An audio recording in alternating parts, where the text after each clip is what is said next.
Welcome to another episode of Be Tailored, where today we're going to be working on the Teal 240 once again, slowly getting closer to the end of the project here. Lately it's been a mix of small bits and pieces everywhere on the car that needed to be addressed, but today I think we're going to be moving on to more exciting stuff like cleaning out this interior, installing seats, and maybe even possibly installing our new steering wheel. So let's get to it. Now throughout the project, the car has mostly been filled with interior bits and pieces that have been kind of in my way with nowhere else to put them. So yesterday I took the liberty to clear all of those out. Now it's going to be clearing up little dust and dirt and stuff like this before we install the seats.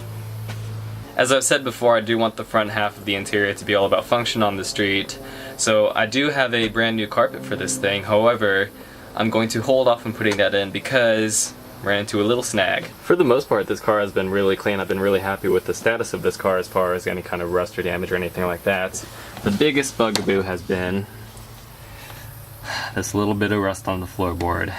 Now that is quite a sizable hole. It does kind of scare me as I've never had to deal with rust or anything like that before. I've heard it's a relatively simple fix. Simply take out all the rust, cut it out, and replace it with some sheet metal. However, I have no kind of fabricator experience or even welding for that matter, so I think what I'm going to do is seek some outside help for this one. If I can help put it together, that'd be awesome, but I just want to make sure that it's done right. That's kind of why we're not installing the car, because once I install this carpet, it's going to be here to stay, and so I want to have easy access to that little rust spot there so that we can access it later down the road once we have this car rolling. But for now, it's time to get to cleaning. As always, it's really nice to have Carol over there to kind of pull parts of and put them on the Teal 240 if I need to.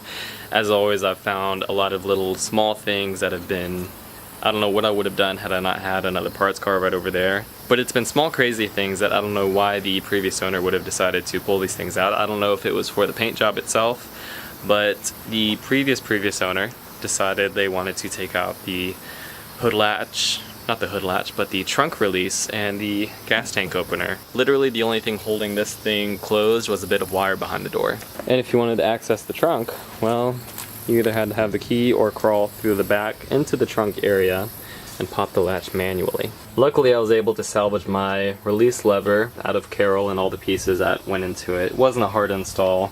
Just had to look where everything was at and screw a couple of nuts, and here she goes. Now we have a fully functioning latch.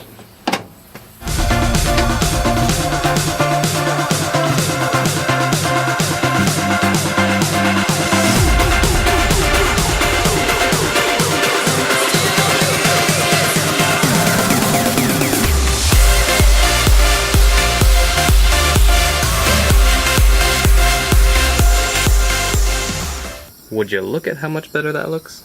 Look at it. Just look at it. Seriously though, it does look a lot better. I'm really happy with how it came out. It's amazing what a little simple green will do.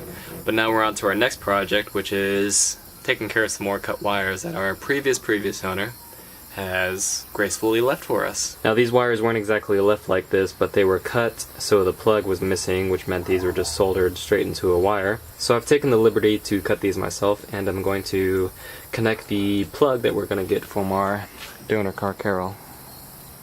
Alright, so here's my wiring mess. I've been soldering this for about the past half hour. One of you guys noticed my atrocious soldering skills, and you gave me a tip that's been really helpful, and so I wanted to share that with the viewers.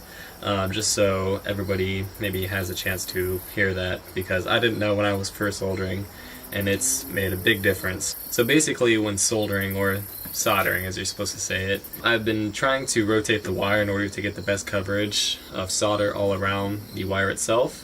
But it turns out you don't have to do that. What you have to do is hold your solder iron right under the wire so that when you put the, well, first put the solder on top of the wire, then hold it underneath to let the solder kind of spread itself around, and it just kind of falls down and gets really good, nice coverage. And so that's been really helpful. Thank you for giving me that tip. I forgot your name, but I really appreciate it. It's been a big help, and hopefully maybe you can get something from it too. It may be really obvious, but I know that I didn't know that before, and now I do, so hopefully that little tip helps you out.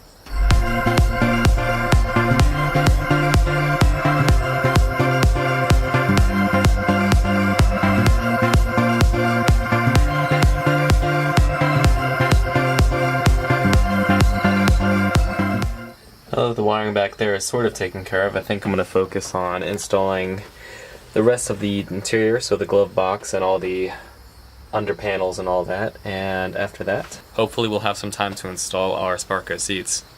So unfortunately I've run out of time to put the seats in tonight. I do have a lot of light, but I have other things I have to do tonight, like homework.